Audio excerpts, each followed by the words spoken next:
Oh my gosh. Okay, so today I don't have a mug to show you guys. I'm actually using my Starbucks 24-ounce water cup, my favorite, because I feel quite dehydrated today. I've been trying to drink water. I'm still doing my OMAD, by the way. Hey, you guys, give me a woo woo. Who was in our 7-day OMAD challenge this week? I know Lisa was. Who else was? It was fantastic. Cheryl was. It was amazing. And I actually started it the week before, and then I did it this week with you guys, and I'm just going to keep on going. It's feeling good. Debbie, did you do it at any point during this week? I have to say no, I didn't. I do 2 meals a day. No. She's perfectly honest. Nope, did not do OMAD. Did not Absolutely do it. not. Yeah, but I'm truly stayed keto without cheating for about 3 weeks now. But it's usually I'll eat around noon and then have something again about 7 p.m. Yeah, which is great. I mean, you can call it TUMAD, you can call it normal keto. It's definitely still intermittent fasting, what you're doing. Yes. Oh, yes. But I got to tell you, there's just something, this happens to me every time I do OMAD. It's like, it just gives me this energy just for myself. I think because I am insulin resistant, I think I'm always kind of teetering on the blood sugar.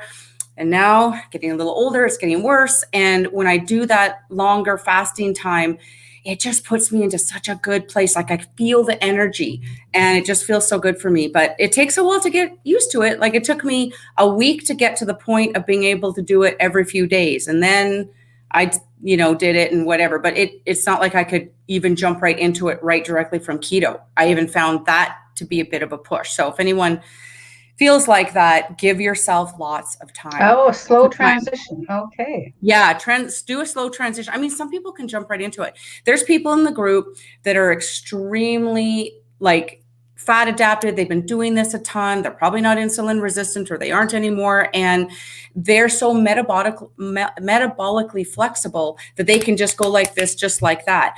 If I can't do that, I can totally feel it. I cannot switch back and forth. I can have a one and done in that one meal. But if it's anything past that, it's going to affect me big time. And I think a lot of people are the same way. So they get frustrated with themselves because they're like, well, how come, I had this big weekend off or this vacation and I can't just jump right back where I was? You got to give that time. Definitely got to give that time. Okay. So I'm going to go. Okay. So I want to say, first of all, welcome to Debbie. Debbie is a group favorite. Debbie, we've had, I don't know how many talks we've had now, Debbie. Oh, probably like 4 or 5, maybe? Yeah. Probably. Yeah. And we run another Facebook group together, which is for hormones. I'll put the link in that at the end. It's Balance Your Body Naturally.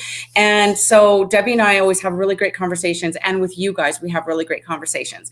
Today's topic, though, is about premenopause and menopause, specifically how it's harder to lose weight. This came up. I've heard people talk about it before, and I am not fully into menopause yet. In fact, I still have very regular cycles. Sorry, guys, if any men are listening, but I'm still in that stage. But that doesn't mean that there aren't changes happening, and I definitely am noticing changes. So I started looking around, and I'm asking Debbie some stuff or whatever, and all of a sudden I see this. I don't even know who said it, that as we're getting into this stage, our blood sugar can go up without a change. Like you can still be eating the same, you can still be exercising the same, your calories could be exactly the same, and your blood sugar should go up. And I'm like, okay, that is so unfair. That is so unfair. And I thought this would be a great topic to talk about, because I know that there's a lot of people in the group that are probably feeling like this, or are in the situation, or maybe are worried about it coming up.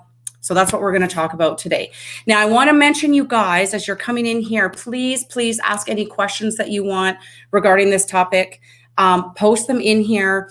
If Debbie is speaking and I happen to see your question and it's specifically on what she's talking about, then I'll give her a little interruption and I'll ask her that quick question. But if not, I will wait until the end and I will scroll back and I will read your questions to Debbie. So please post any questions that you have for Debbie or myself in here as we're talking, okay? So first, if you are new here, because we have some new people that have joined our group, welcome. My name is Leta and this is Debbie. And I just want to let you know that I am not a doctor. See, that's my not a doctor sign on the back though. And that's the actual not doctor sign. There you go. Anyways, please consider everything that we're going to discuss today, but please do not take it as medical advice. As always, double check with your doctor or health practitioner before embarking on anything new with your healthcare or exercise plan. Now, I would like to read a little bio. This is Debbie's bio because there might be some new people that are not familiar with Debbie, so I'm just going to read it here. Debbie is a registered nurse and specializes in helping women balance their hormones, restore their energy levels, and optimize their quality of life. Doctors frequently dismiss the symptoms women experience when hormone imbalances occur and often tend to medicate with birth control pills, antidepressants, and anti-anxiety medications. Debbie experienced this firsthand, and I as well experienced that firsthand. A natural approach to balancing the body is Debbie's passion. It could involve supplements, diet suggestions, or bioidentical hormones, but most of all, it involves information and support. The Hormone Nurse is Debbie's consulting company, and I will put the link to her website and her email in the chat. I will look and see if I saved it under my little savey area over here a little bit later, but I kind of think I don't. So I will make sure that I put it in the comments later. Don't you worry. And yeah, and so you guys will have that there. So Debbie, our discussion today, what do you think about this topic? Do you think it's true?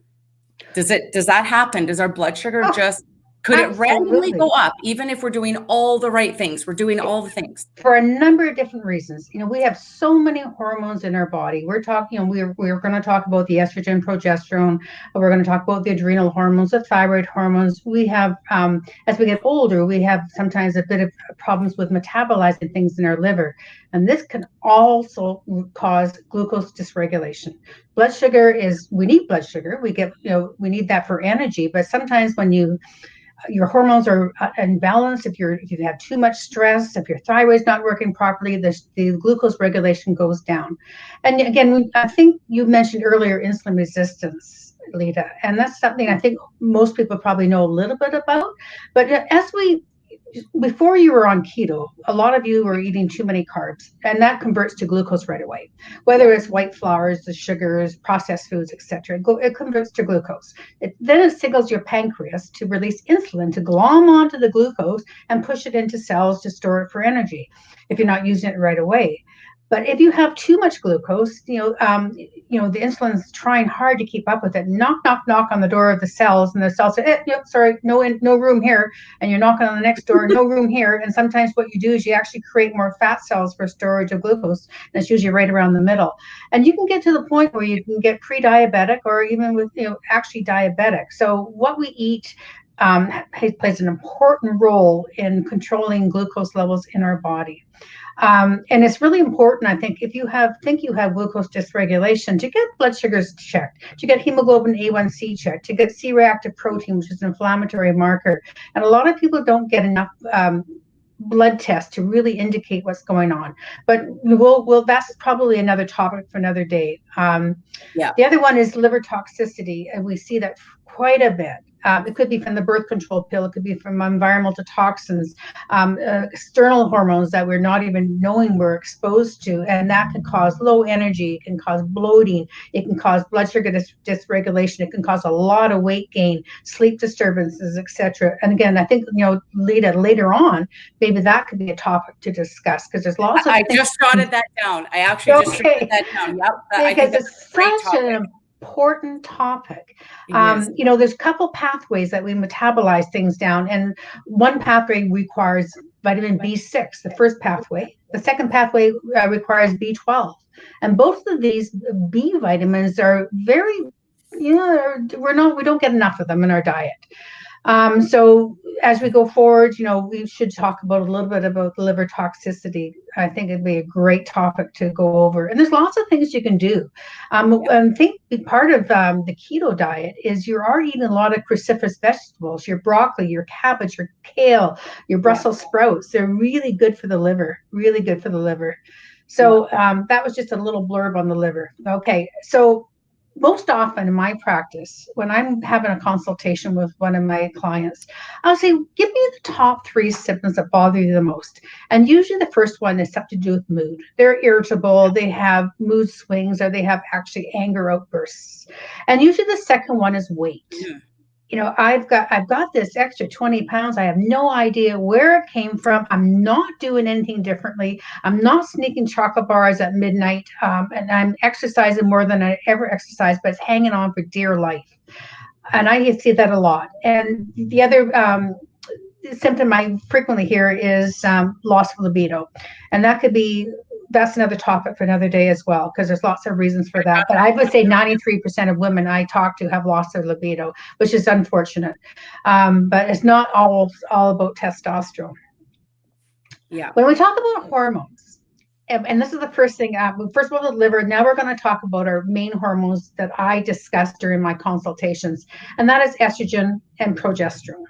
Those are the 2 hormones that are produced in our ovaries while we're still having periods. And then once we get into menopause, our adrenal glands take over the production of hormones. Men produce estrogen, progesterone, testosterone in their testicles, and and their hormones can be disrupted as they get older as well. But I'm going to apologize to the men in advance, because I usually address this to women because the majority of my population are females. So talking about the hormones, it's all about balance. Hormones have to be balanced so things run properly. And so think about your car. If your car has got 4 tires that are completely inflated, you're just bouncing along at without feeling the dips in the road and whatnot. If you start losing air in a couple of tires, you're going to wobble in that car. It's not going to be a nice ride. And that's what happens when hormones are not being balanced. And that can start from the first day a woman gets her first period. Some young girls develop polycystic ovarian syndrome, which is really high estrogen, almost no progesterone, and really a dysregulator of blood sugar. One of the top things that when women have polycystic ovarian syndrome, they usually have problems with facial hair or scalp hair loss and weight and acne. Often very, very common. There's actually a gene it's called the PAX6 gene that's involved with this syndrome, and it does really lead you up to problems with blood sugar. And anytime I see a girl or a young woman with PCOS, I say you have to get the wheat out of your diet, get the grains out of your diet, get the sugar out of your diet if you want to feel better. Yeah.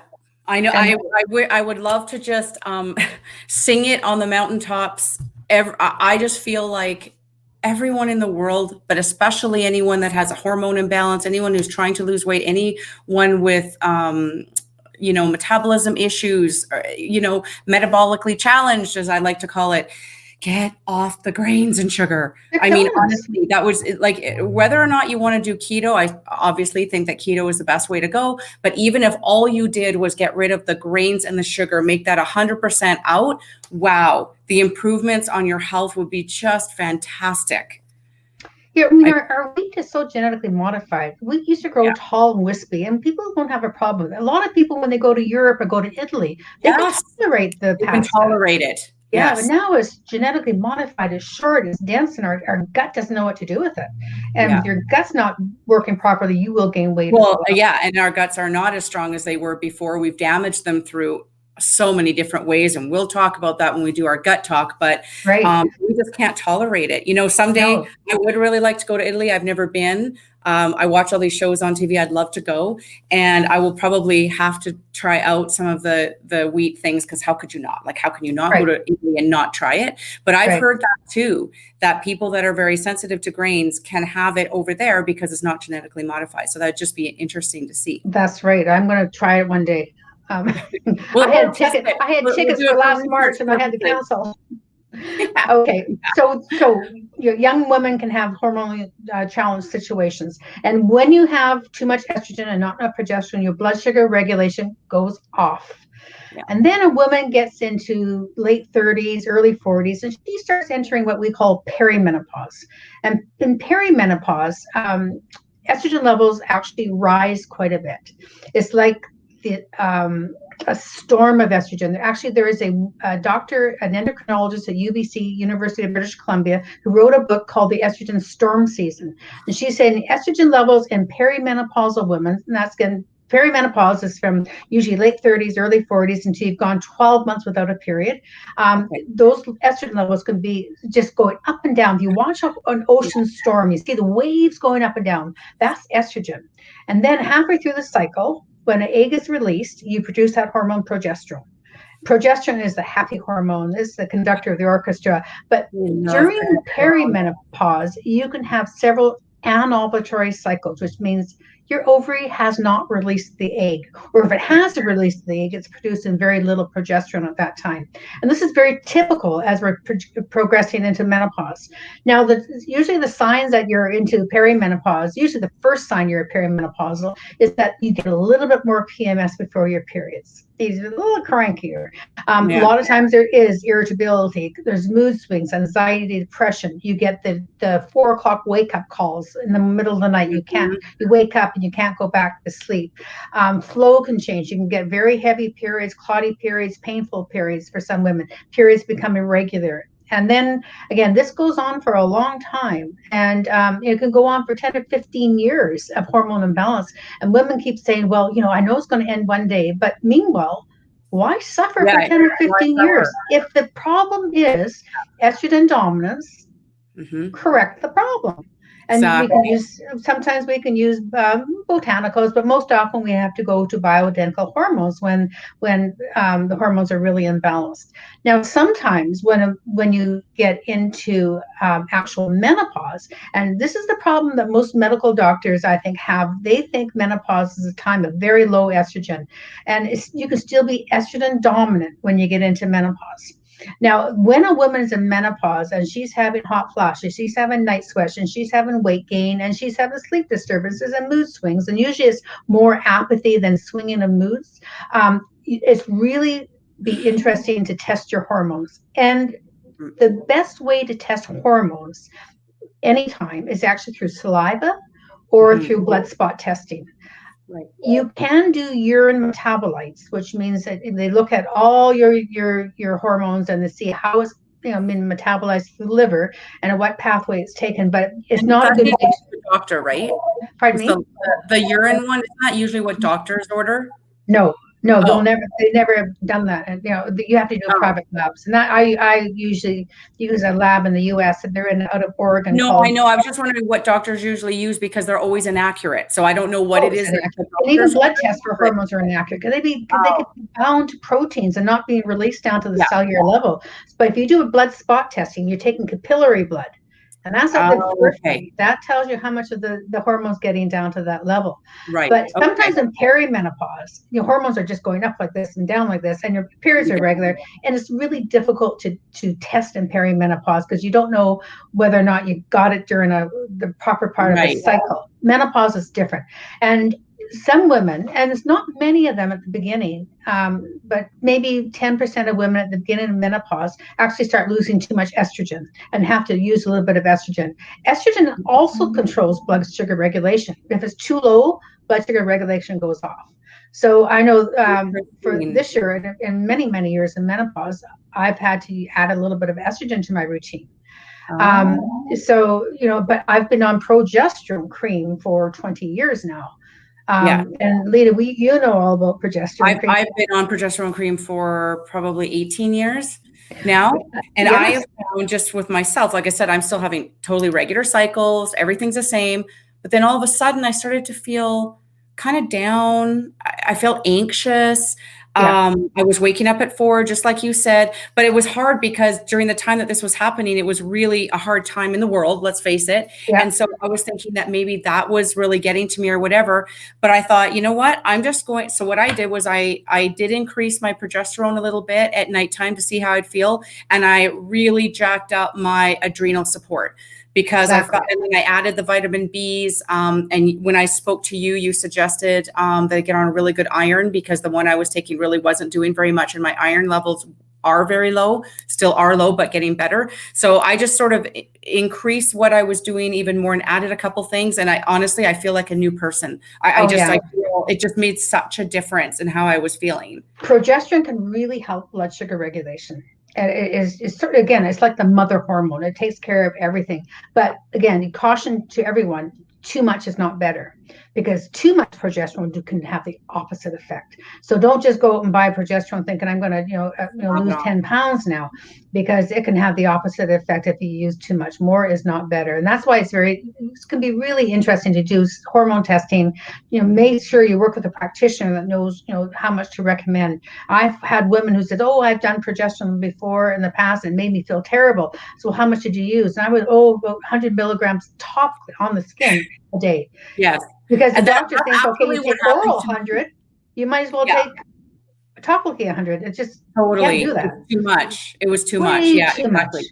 It is really important to work with someone like Debbie, talk to someone who is really specialized in this area, because you could, overshoot the goal and then you think that it's not working. But really, if you just do it in the right way, it totally, like, all I can say is it's changed my life. I would definitely not be the person I am now, and I probably wouldn't be married if It's true. I mean, we laugh at that. Cream. I mean, it's really made a huge difference in my life. Right. Yeah. I mean, you laugh at that, but I see it a lot of the times. Like women saying when they're perimenopausal and when they have these mood swings and they've got this horrible rage, just the fact that their husband's breathing is bothering them. One woman said one woman said their husband was having a shower and she could hear his hair squeaking when he was washing his hair. It irritated the hell out of her, Is there something about like bionic hearing as we're so again, the level of irritability really increases during perimenopause, and it's because of hormone imbalance. And then again, these wake up calls in the middle of the night. It could be that your blood sugar just dropped in the bottom, and that's survival. Your body says, okay, wake up, time to feed me. So there's lots of things that that can be disruptive when hormones are in imbalance, and we find it more so these days than probably saw it 30, 40 years ago, because you've got to think, I think by the time you get up in the morning, the first 2 hours, you probably use 100, you probably are introduced about 100 xenoestrogens. These are external estrogens found in chemicals. Estrogens are not, we don't eat estrogens, we either make them or we find them through, there's sometimes phytoestrogens, but that's a different thing. But the creams we put on our skin, the shampoos we put on our hair, their makeup, they all contain, these chemicals that mimic estrogens. So industrialized countries, any place in North America, have a high incidence of estrogen dominance because of the chemicals we're exposed to. And that's where we come back to the liver. And that's the other talk for another day. But most definitely we have a lot of estrogen dominance. And we see that too with a lot of stress. Stress makes everything worse. That's, I think you mentioned earlier, Leta, that you started working more on your adrenals. Yes. Such an important thing to work on. You think about these little adrenals, they're there sitting on top of your kidneys. They help us survive. They produce cortisol to help us manage stress. And who doesn't have stress these days? Oh my gosh, just this COVID thing, and the fact that we're getting older, we stress about our jobs. We're stressing about money. We're stressing about relationships. If you have kids, I always tell, we talk about kids and how a mother is about as happy as her saddest child is. So if you're absolutely, and the studies have shown that, something like 73% of North Americans have quite a bit of stress, that they actually have physical symptoms, that women demonstrate more symptoms than men, because not only do we have our own stress, but we internalize our partner stress, our kids stress, our work stress, the world stress. We have the stresses on our shoulders, and we have more symptoms because of that. Now, our adrenals are there to help us manage stress, and the main hormone we think about is cortisol. Yes. Cortisol is produced in large amounts when you're really under stress. It's your fight and flight type of hormone. So, so your body senses there's a war going on. Cortisol levels rise, and and what that does, it releases more blood sugar into the bloodstream, so you can actually physically have the energy to run away from stress. But most of us are not running away from dinosaurs. We're not physically running away from stress. So, what are you going to do with this extra glucose? You're going to store it. You're going to store it usually right around the middle and in fat cells. And a lot of times, too much cortisol can cause weight gain. And again, right around the middle. Too much cortisol can cause anxiety. It can cause sleep disruption. It can dampen libido. It can cause aches and pains in your body. And sometimes what happens after that, our body can't sustain a large amount of cortisol forever, and it comes tumbling down. And then that's the point where you start running on fumes of cortisol. Like you almost right, your gas tank is empty, you're running on fumes of gas. Your get up and go leaves you. Your threshold for stress leaves you. You just feel overwhelmed. You get, again, blood sugar dysregulation, and usually you get symptoms of low blood sugar, and then you get the cravings that set in from that. And you're too tired to exercise. It's just like, let me off this roller coaster feeling. Yes. And so when I work on hormone imbalances, I never, ever leave a client without working on their adrenals. And it could be as simple as taking some B vitamins, a multivitamin. There's lots of with lots of B's, and making sure you take a really good multivitamin. And somebody, every time I do a consult, I say, well, give me a list of your supplements, including brands. And she says, oh, I take this multivite. And I looked at the it had everything in it, but it had dextrose, it had sucrose, and something else in the other non-medicinal ingredients. I think, oh, geez, why would they have to do that? Because it's cheaper. Well, there's probably not enough in it.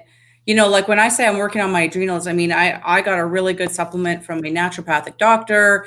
I mean, it's really good. And I don't get everything from him. I buy a lot of stuff like out of the health food store or on Amazon sometimes. And some things are okay, but I think there's certain supplements that it's worth the extra money. And I just wanted to make sure I had a really, really good adrenal support, and just using that and increasing that made a lot of difference to me. Right. And sometimes it's not even extra money. Sometimes just knowing which supplement is better as far as the non-medicinal ingredients to start with. Right. Do they have a lot of binders, fillers, and flowing agents? Do they have gluten in their supplement? That's a filler. And you have to look at non-medicinal ingredients. So again, working on the adrenals, and vitamin C is essential for the adrenals. If you have high cortisol levels, and that's why sometimes it's interesting to test cortisol, because it should be highest in the morning and tapers down throughout the day. But I've seen cortisol testing in saliva where it's high all day long, and you're in a fight and flight. You're in a real alarm state there. And so you might use something like ashwagandha to bring that down. You might use that too. Yeah. I really ESP, like that one too. Phosphatidylserine helps bring that down. Sometimes if you've got a mixture of high and low cortisol, I might use something like rhodiola, because it's like a thermostat regulator. Rhodiola is probably the best studied herb for the adrenals, and that can be very helpful. B vitamins are really good for the adrenals, and then those are supplements for the adrenals, and we have to learn to relax.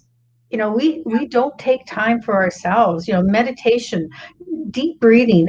Even taking like if I'm stopped at a stop sign somewhere or a stoplight, I will do deep breathing. Take a deep breath in. But you don't do your Kegels every time you go to a stop sign? I thought we all did our Kegels. No, in fact, most of us do it wrong. So that's another topic for another day. Or is that a light? You stop at a light, you do your Kegels. You stop at a stop sign, you deep breathe. I don't know. Multitasking. We're always multitasking. When you deep breathe and hold it for a minute, so you stimulate your parasympathetic nervous system. That's your calming part of your nervous system. So it actually does. And you can see that even when you do a blood pressure. If you do 3-4 deep breaths, hold them, exhale them, do a blood pressure, your blood pressure would have come down. Because not only does it stimulate the parasympathetic nervous system, but it increases nitric oxide, which is produced in the lining of the artery, and it relaxes the artery. So, it's so many things we can do. And, listening to music, or watching, funny sitcoms, something that's going to make you laugh. It's really important to think about the adrenals, because, again, stress causes inflammation. And inflammation is the root of all evil. That's aging and disease. So It- again, working on the adrenals is so very, very important. so we Now, got hormones, we've got adrenals, adrenals, we've liver, got we'll talk about another liver, day. Yeah. we've got gut. I mean, so all these things really do make a difference when it comes to our blood sugar. Like, Oh, people think that absolutely. they can, well, I'm just saying there's some that I've seen in most of the other groups, not our group, where they just kind of do dirty, gross keto. Like, that's what I call it. But it's when they're tracking their keto and they're doing keto, but they're eating a lot of preservatives and they're just eating, grains and that kind of a thing. And those things still make a difference. I will say for sure with blood sugar, you can address the hormone balancing and that kind of a thing. But I think what you eat makes a difference on no how doubt. your body responds. Oh, I've done consults before with women say, I know her hormones are imbalanced. I know her adrenals are out of whack, but I'm not going to give up my bread. I'm not going to give up my pasta, and I'm not going to do this. And there's no magic wand. I can't just say, hey, you're Right. better now. Yes, It might make exactly. a little bit of a difference, but what we eat makes a huge difference to our general health. Absolutely. And then Yeah. you think about, we talked about the liver, we talked about the hormone imbalance, we talked about the adrenals, and the next part is your thyroid. Yes. Hypothyroidism is almost Yes. epidemic for women. It's probably the most underdiagnosed condition for women. So usually when you go into your doctor, you're feeling sluggish, you're maybe losing a little bit of hair, your fingernails are breaking, your outer thirds of your eyebrows are thinning, you're gaining weight, and you're tired. Then the doctor will probably ask the lab to do what's called a thyroid stimulating hormone, TSH, and that's within the normal range. Everything's fine with your thyroid. And that is not right. Nope. That's exactly what Not happened right. to me. My doctor said I was perfectly fine. And then I got a more detailed test, which I had to pay for through my naturopathic doctor. And he's like, no, your thyroid is not fine. And it took me like a year and a half or whatever to heal my hypothyroidism, which I did. And by the way, if you're in the keto group here, you can look in guide number, oh my gosh, now I forget which one it is. But anyways, in one of the guides where I talk about probably number 8. Anyway, I talk about my story and how I got over it. But yeah, that's very common. Doctors just say, oh yeah, you're within normal range. That does not And the mean TSH that it's range good. goes from something like 0.8 up to, I think in Canada, it goes up to 5.5. In the US now, they shortened it to 3.0. I don't like to see a TSH higher than 1.8. To me, that's still signaling that you've got possibly hypothyroid. But then you should ask for a free T4, a free T3, and definitely antibodies. Right. Probably 80% of hypothyroidism is Hashimoto's, and that's an autoimmune disease caused by these TPO antibodies. And it's really interesting to get a thorough thyroid check. It tells you so much. Now, you think about autoimmune Hashimoto's is it's basically your body attacking your body. It can be caused by adrenal imbalance, hormone imbalance, liver toxicity, food allergies, candida overgrowth, vitamin D deficiencies, nutritional deficiencies like zinc and selenium are very important. And even, too many heavy metals, and some labs will do heavy metal testing as well, because if you have high lead, cadmium, mercury and stuff, it's going to have a negative effect on your thyroid. That could be another topic. And the other thing about the thyroid, and because if your thyroid's not working properly, you're going to gain weight. You're just going to look at a piece of chocolate cake and you will gain weight. Yeah. Because your thyroid really maintains metabolism.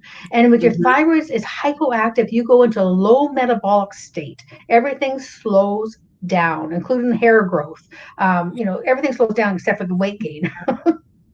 Every single thing you've said is pointing to weight gain. Like, are you guys hearing a common denominator here? Okay, I'm saying it's not all our fault. We have some of these things that are kind of happening, or maybe some things that we've never really looked into ourselves. Like, we've never really looked into it. Maybe this is why I'm feeling sluggish. Maybe this is why I'm tired, or maybe my cortisol levels are too high. But these are things that you can definitely look into to help the blood sugar situation. Right. So if you're stuck, you say, I'm doing everything right. I'm following keto just, perfectly. And I'm exercising, I'm doing that. Okay, why are you stuck? Yeah. There has to be a reason why you're stuck. And it could be thyroid, it could be adrenals, it could be a hormone imbalance. There's so many different things that, you can be stuck on. And Yeah. going back to the thyroid, and I think, Leta, you mentioned this, is the ferritin levels, your Yes. iron levels. Yes, I did not realize the connection between ferritin, iron, Huge. and the thyroid. I did, and I've been Absolutely. chronically low on that basically after having my kids. Right. Chronically low. Didn't realize it was so important, and which makes sense of why I became hypothyroid. Right. I mean, And okay, you think about the ferritin levels, and and whether the US or whether you're in Canada, the range for normal is just absolutely ridiculous. yeah, It goes from 18 to 225. So if you're coming in at 19, there's no flag on your lab report saying this is abnormal. no, The doctor's going to say your thyroid is, or your ferritin levels are fine.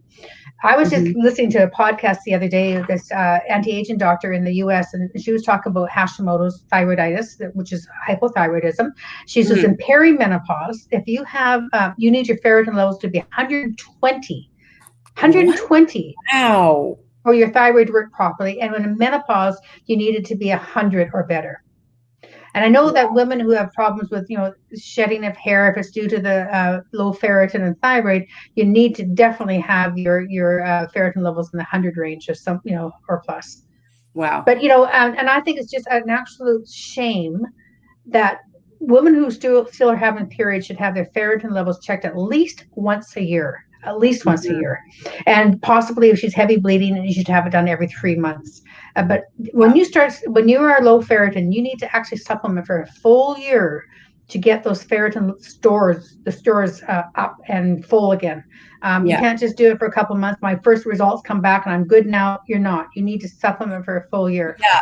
I don't know that I would. Mine's getting in the better range. I'm not even in the good range that you just said. I'm not even there yet, but I'm Yeah. definitely better than I was before. I don't know that I will ever not supplement, to be honest with you, because I don't ever want to go backwards. I mean, yes, I eat red meat, and yes, I eat a lot of spinach, but I mean, you got to eat a lot of that stuff. Yeah. And I know liver is the best, but we all know about what happened with my liver experience. I am not eating it, not doing it. So I will supplement till the cows come home and be happy to do it. But Yeah. yeah, I just don't know if I will ever not. And sometimes, we just don't absorb it through our food, Leta.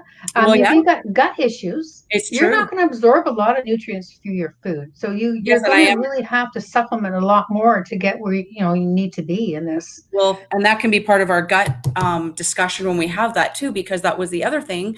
I mean, yes, I've been working on my gut for many years because of Yeah, childhood being on antibiotics, so I kind of destroyed it.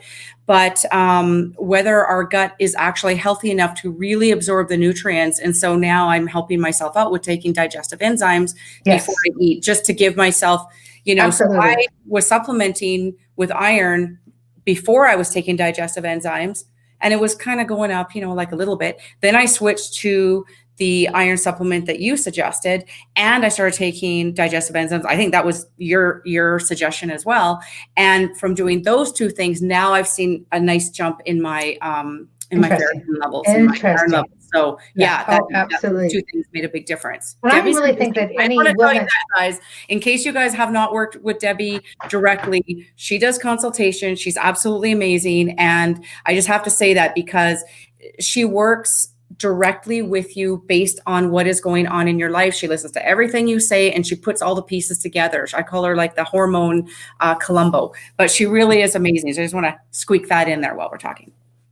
yeah, it's just interesting about the gut, because I'm really interested. I mean, there's so much information these days about the gut Yeah. brain connection. Anytime I see women with a lot of anxiety, first thing I ask her, well, how's your gut working? Because Yes. all your neurotransmitters, serotonin, et cetera, are produced in the gut. But the other thing I think I told Leta earlier, that when I was learning about repairing the gut, one of the first things I just sort of learned about in the last week or so after a teleconference that I was talking with another doctor, or a doctor in the States, is butyrate. Butyrate is actually really reparative for the gut. And what do we have? Where do we have it? In our BHB. Yes. Where am I here? And I didn't realize there's 3 forms of it in here. Yeah, there your is. calcium, your sodium, and Yeah, your magnesium butyrate. Yeah.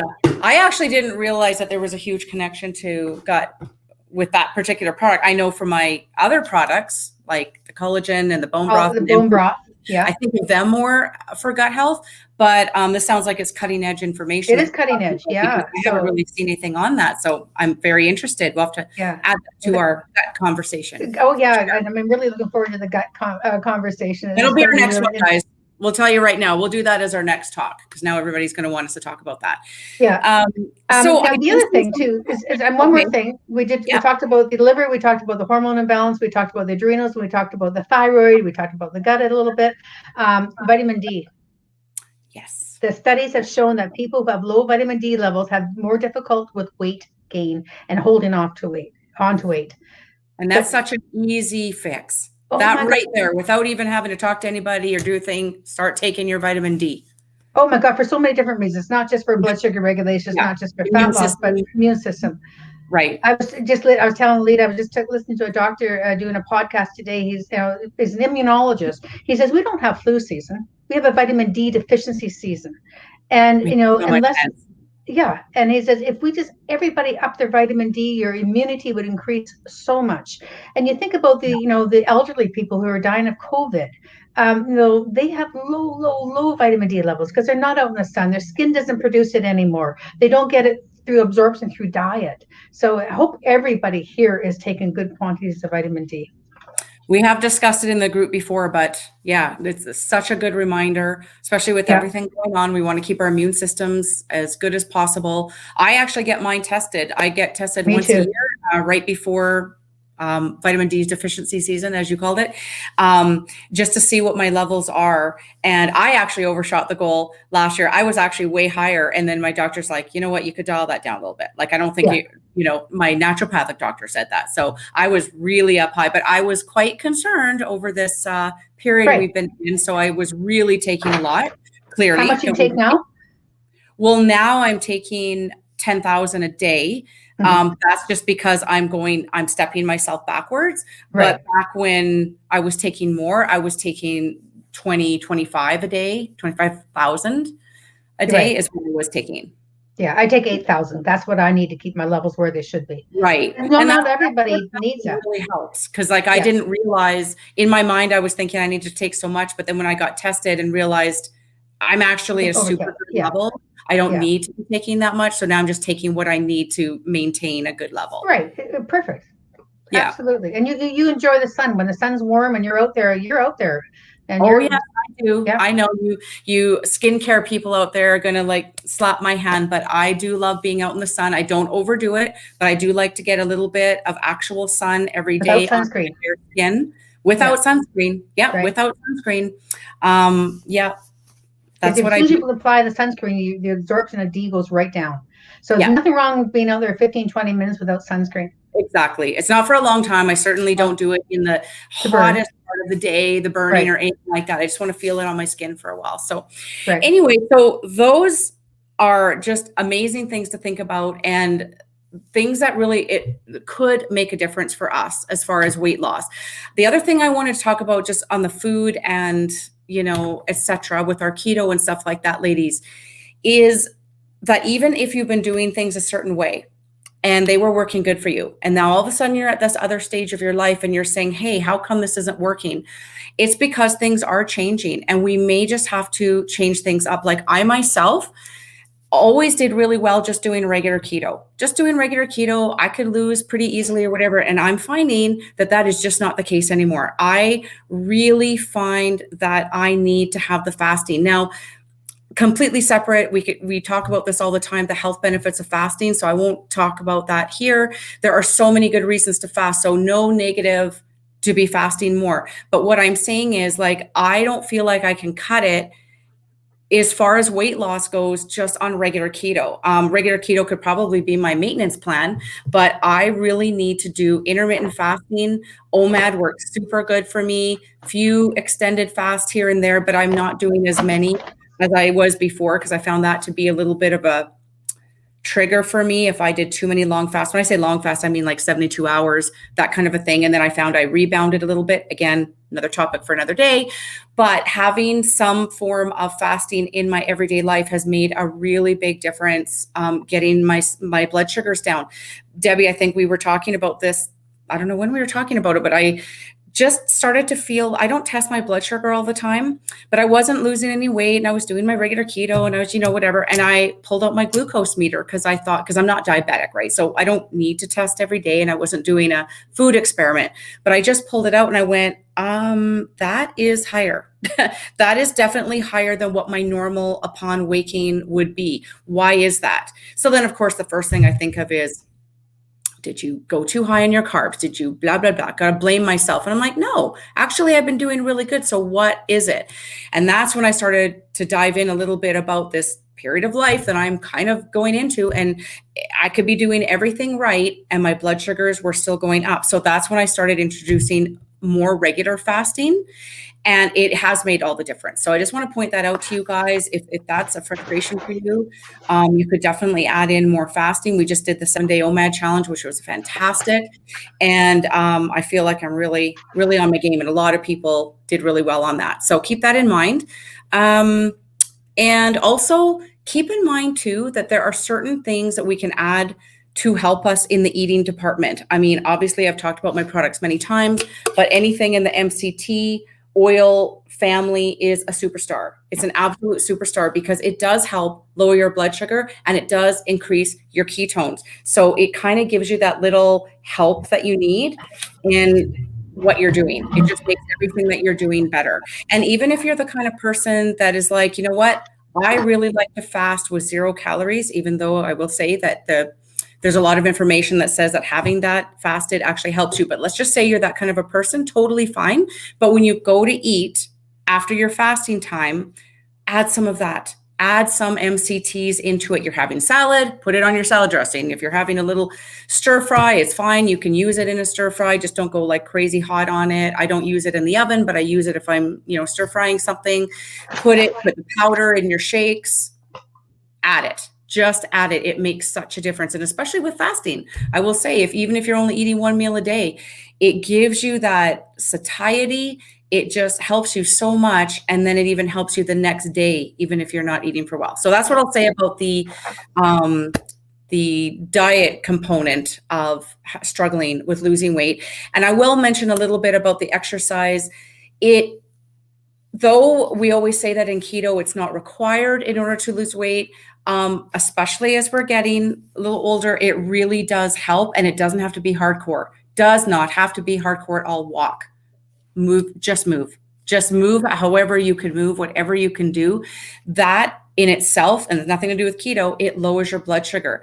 You know what? I remember my doctor telling me years ago, after you have your dinner, take a 15-minute walk. Literally, they will, that is kind of tried and true, right? Just go for a little walk after you've eaten and it will lower your blood sugar because your blood sugar is going up after eating. It's just an automatic thing. It helps it to go down. So even that little change could make a difference.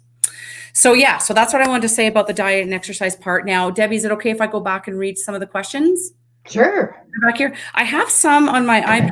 You know what? I'm going to look on my computer because I'm actually streaming this into the Balance Your Body Naturally group as well. And I can't see some of the names. So unfortunately, some people, I may not be able to say your name, but I'll read what your question is because I saw some.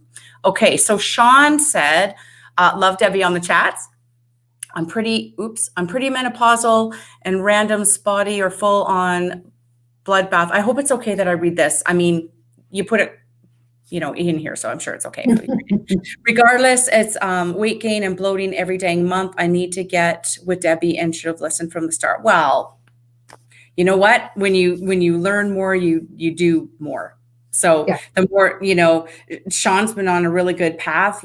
She's been taking grains out of her diet and she's doing keto. She's lost like over 100 pounds. She's done absolutely amazing. But maybe, talking to Debbie might be a good idea to just fine tune what you're doing with your hormones and your adrenal glands. Yeah. And you've got flooding periods. Is that what she said? Yeah. Okay. Yeah. That's true. Yeah. When you have flooding periods, it's usually too much estrogen and not enough progesterone. Estrogen thickens the lining of the uterus and causes these heavy floody periods with clots.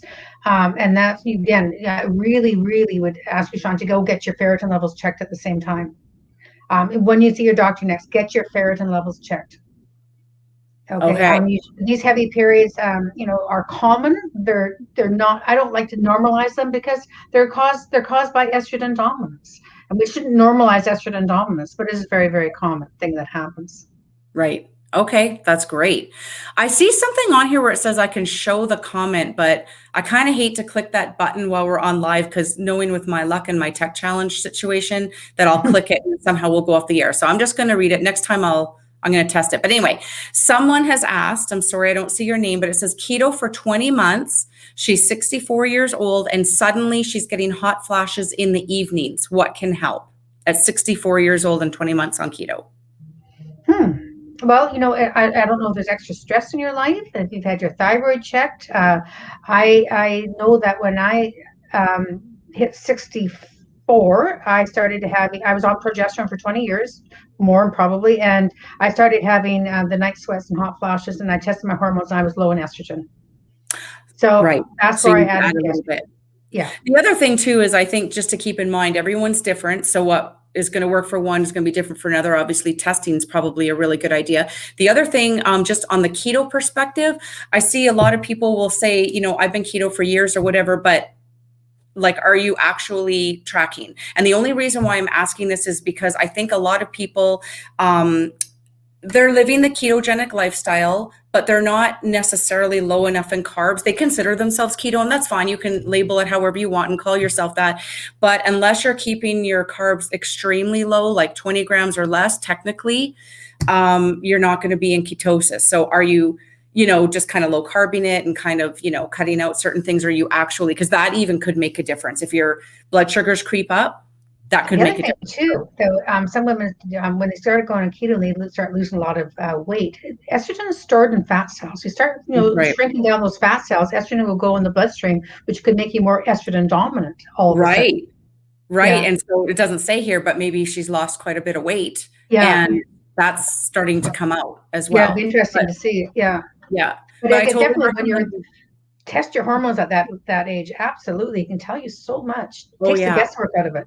exactly. And again, going through Debbie's got the test kits, then she'll go over all the results with you. That's the bonus of going through Debbie. Like you go through your doctor and like you said, 99% of the time, the results are not going to be accurate anyways for what you're looking for, but Debbie's test is, and then she'll go over it with you afterwards and make a plan. So that's why it's really great to work with Debbie. And I did Well, put your website in here. I don't like to doctor bash, but they're not taught about hormones in med No, school. Very little bit about it, and they've taught very little bit about bioidentical hormones. And usually, right. their go-to is antidepressants, anti-anxiety medications, Yeah. and maybe the birth control pill for younger women.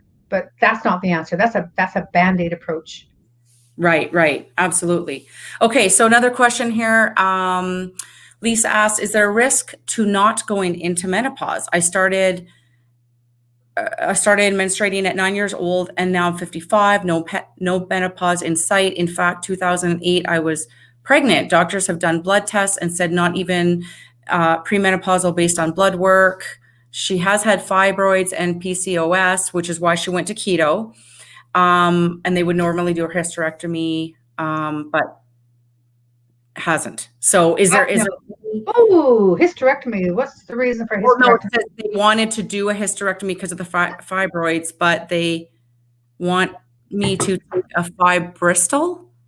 But I have read about the risks and they are way too, and now it got kind of cut off. So I Okay, can't. just let's talk about fibroids. Fibroids Okay. are almost never cancerous. A little growth outside of the the uterine wall, and they feed off estrogen. Estrogen is like fuel Yeah. to the fire to fibroids. And once you get into menopause, they start to shrink because your progesterone levels, your estrogen levels start to go down a little bit. Now, if you balance your body with progesterone, it will stop that wild effect that estrogen has on the lining of the uterus and the fibroids. And it can happen, 2-3 months later after starting on progesterone. It can be really beneficial to you. But I'm so glad that you're on the keto right now, especially with cystic ovaries. I would think if you took 100 women and you did ultrasounds on their ovaries, you probably found that maybe 70% of them had cysts on their ovaries. Sometimes they're just asymptomatic. They're there, they reabsorb, they don't burst, and they don't cause pain. But I think what you're doing is the low glycemic food following keto is going to be really good for the fibroids. If you wanted to balance your hormones and using a little bit of bioidentical progesterone, it could be really beneficial for those fibroids. They do way too many hysterectomies in North America. Hysterectomy, the name hysterectomy came from the word hysteria. Women came in all freaked out, and so, Makes sense. I'm going to tell this is a real blunt. I hope you don't mind I'm saying this, but there was one woman who was on a menopause chat, and she went to her doctor, and he wants to do a hysterectomy, and I can't remember the reason why. And she says, "Well, I'm worried about what's going to happen afterwards. What about my sex life?" And he goes, "You'll still have a hole."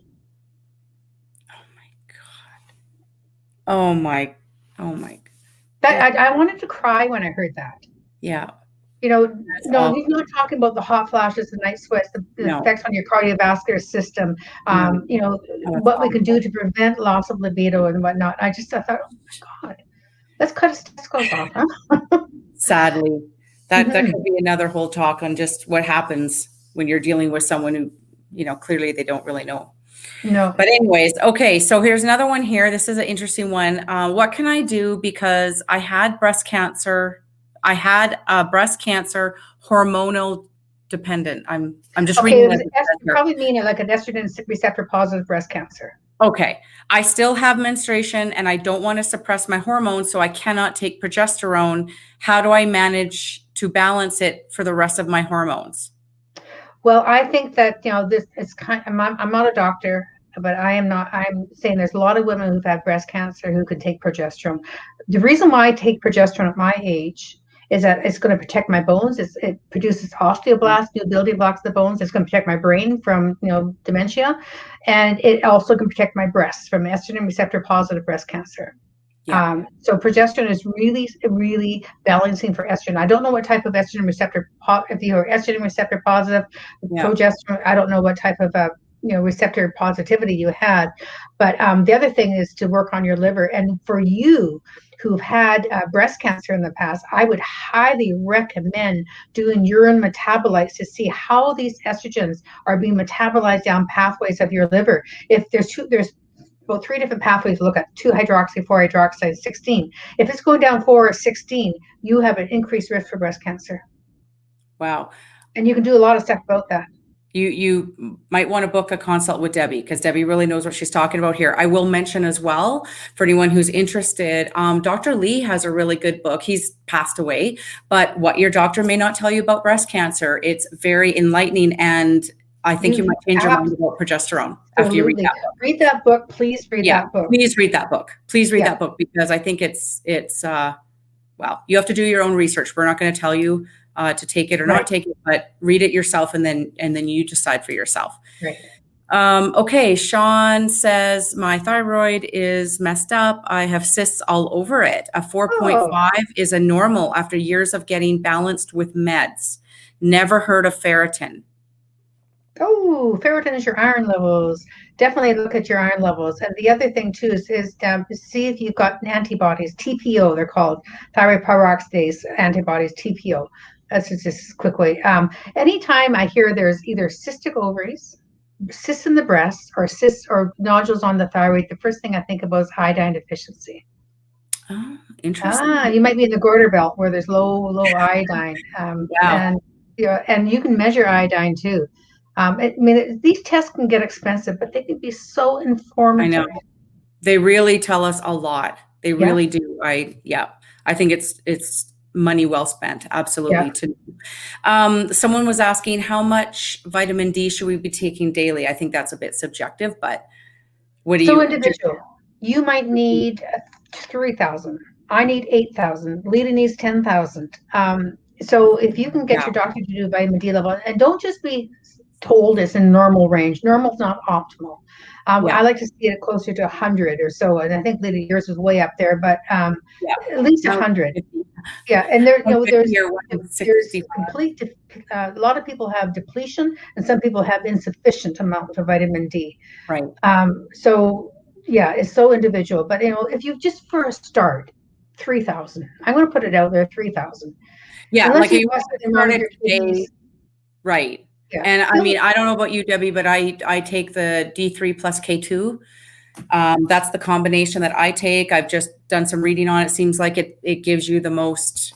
Well, I don't know, The absorbs best K2 or part of something. it will It's push calcium back into the bones. That's what right. the K2 does. It's really, if you're worried about, circulating calcium being too high, then Mhm. you can push it right back into the bones. Which is great. I mean, we Oh, want that. absolutely. That's where you need Yeah, them. we definitely want that. So I think my personal opinion is taking anything is better than nothing. But ideally, you will get tested, even if you just do it once as a baseline and you don't do it for years after, like just something so that you will know. Dr. Burgo also has some really good videos on YouTube, and he talks about vitamin D, and his recommendation is like 20 to 40,000 a day. But I still say like you should test yourself, right? Like Yeah. if you just arbitrary, like that's sort of why I started taking higher doses. And then I found out for myself, I was like, holy crap, I'm like way higher than I even need to be. So Right. that's not necessary to have No. it. Yeah. No, So so you're right. Test a baseline test, and then say if you're deficient, say if you're at 30 rather than at 100, you might want to do 3,000, 4,000 a day. And mm, for me, I like the drops better than the tablets. The tablets mm. don't break down very well, especially if you have gut issues. Well, clearly So my tablets work really well. Really high. well, that's it. I Yeah. might just put 8 drops in the back of my hand and lick them off, and there's my day's dosage. Sure. Yeah. Sure. I bet you the back of that hand is like smoother Oh, and thanks for younger smooth. looking than Yeah, your other hand. It's like a little anti-aging routine that we can do for that's ourselves. right. Okay, let's see what else we've got here. How much change is normal in TSH over a 6-month period? Oh, how much it's going to fluctuate, and how much is normal? I mean, as long as you're still within the normal range, that's what's Yeah. most important. If your TSH is sitting around 2.5, then it goes to 3.5, 4.5. I would probably do a full thyroid panel, doing a reverse or a free T3, free T4, and the TPO antibodies. So that's a really difficult question to answer because I don't know if it's ranging from normal to really high. And that's when it does that sometimes that you may be on the road to Hashimoto's. That's an autoimmune disease. Mm. Yeah. So that's sometimes what you get. You get hyper, hypo, and yeah. Not sort of showing a consistency. That's Right. a sign. Right. Okay. That's really interesting. Carmen's asking, what can I do for the hot flashes? I get blood clots. I'm going crazy. Blood That's how clots. Oh, you're getting clots. Like, clots and hot flashes. okay, your hormones are imbalanced. You've got estrogen dominance. Yeah. You're passing clots out with your periods, and you're so big that you're giving them a name. Your chances are you're really estrogen dominant.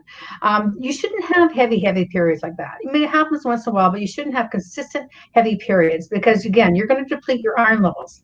It's going to make you just, it's not normal. It's common, but not normal. So what you do about it is that you use a little bit of progesterone. Find out, you work with a practitioner, whether it's me or somebody else that knows about hormone balancing.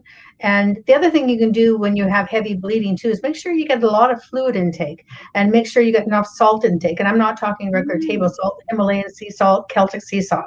That can help as well. There's studies showing that vitamin C can help decrease the flow. But most often when you get to the stage where you're actually having every period with heavy bleeding and clots and hot flashes, I think that was mentioned too, hot flashes. Hot flashes. Yeah. Yeah, you got a hormone imbalance there. Yeah. Yeah. Carmen, I really highly recommend that you reach out to Debbie. Honestly, there's nobody better that knows about this topic, and she'll tell you exactly what to test, and then she'll go over it with you, and then make a plan that is specific for you. So, I'll give Debbie's contact information again at the end, but somewhere in the middle I did post it as well. So, but I'll put it in the end.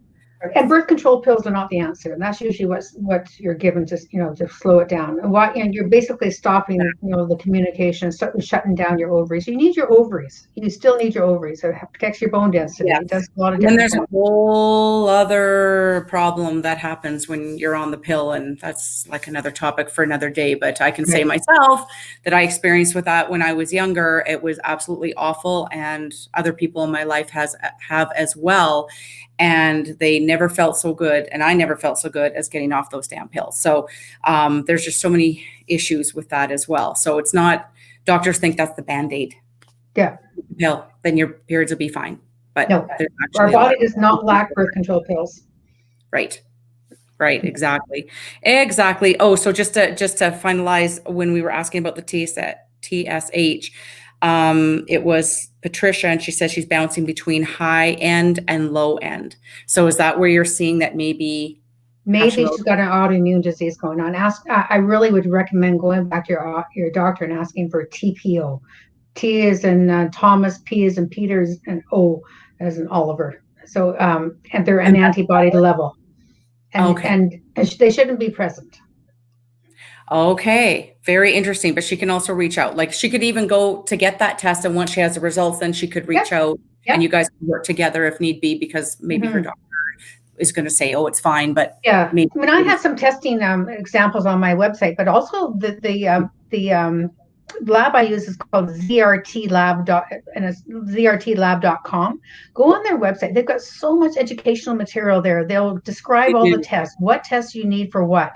And if you find something you like, just let me know. And I usually have the test kits in my office. But if you're in the US, I can get the lab shipped directly to your house from in the US. Yeah, I've gotten some tests from Debbie. It's just super slick and easy and fast. And it's been great. Yeah. And they are the best lab in North America, I think, for testing. I think they're great. Absolutely. Yeah. They do the saliva testing for hormones. They do the blood spot testing for thyroid. They can do the urine metabolites, if you're having, especially if you haven't started hormones and you want to see how your body's metabolizing these things.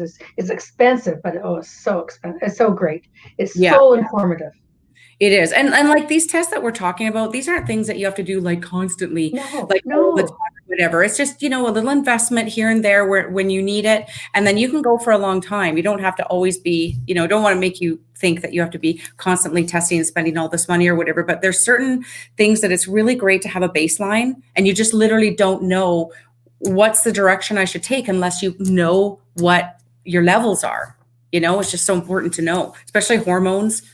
That's you can't guess at that. Like, you just don't, there's no way you can guess at that.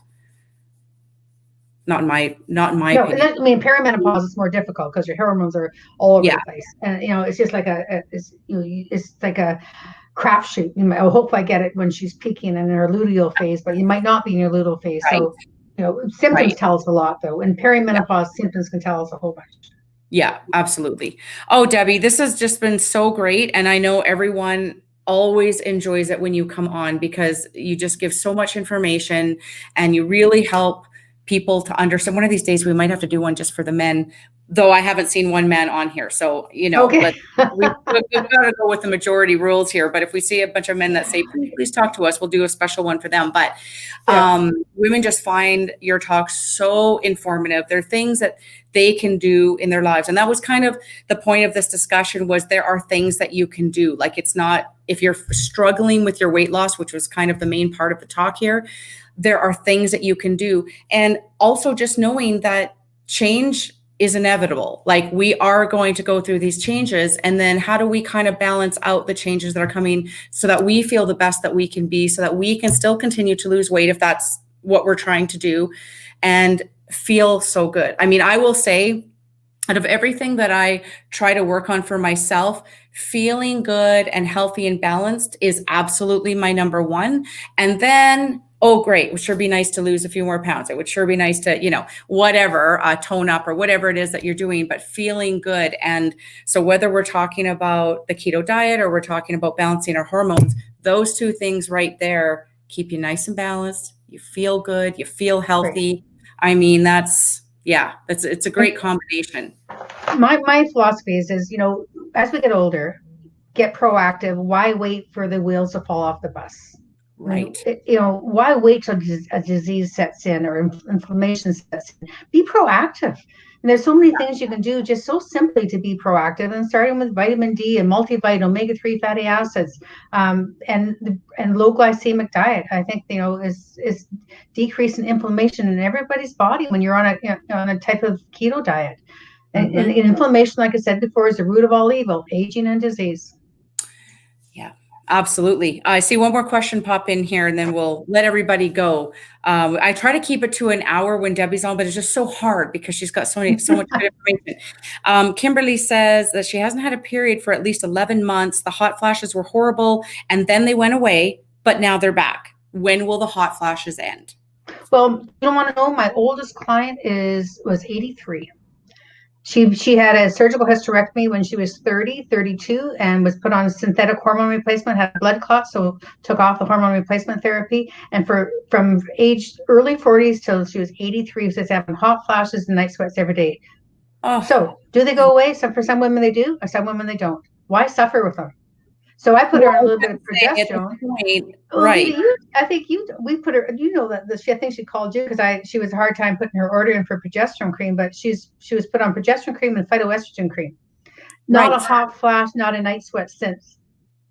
She is absolutely so grateful. Awesome. And was it in her 80s? She's in her 80s, right? Yeah. And her doctor wanted to put her on antidepressants, and she kept on telling them, "I'm not depressed. I'm waking up with night sweats. I can't sleep because I'm soaking wet."